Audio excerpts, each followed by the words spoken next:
we know that primitive brain learns 3 ways: experience, repetition, and association. And your brain can associate a lot of things that don't have anything to do with anything.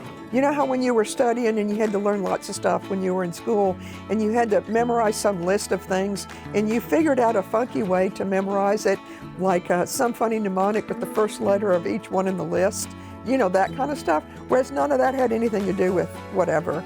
It's just a way that your brain can connect it with something. So there are people that have had bad experiences, and then they'll say, when I'll tell them what I'm seeing, how I'm seeing them down the road, and would that be okay? And it's in vivid detail. It's my intention, and I want them to have the same intention.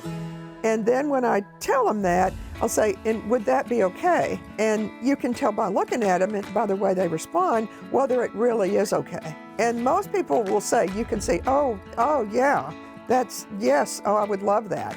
And then there's some that, I want it to be okay, but maybe not. Because their brain may be thinking something like, if I'm okay from all of the side effects of that, then wouldn't that mean that what happened was okay? That's how your brain associates stuff. We call that conflict.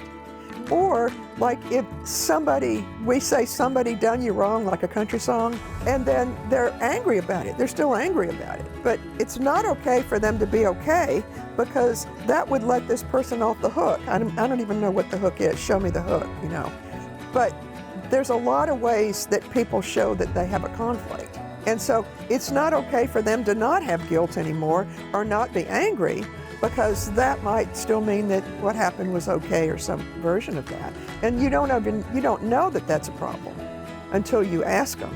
So I can do all of the wonderful stuff that I do with people, but as long as it's not okay, it won't work. We actually call that the nocebo effect. There's placebo, where you've got to buy into whatever the treatment is or it won't work. You take a pill for your headache, and if you don't believe it will work, it won't work. That's the nocebo effect. And so these people that have conflict then it's not okay to be okay.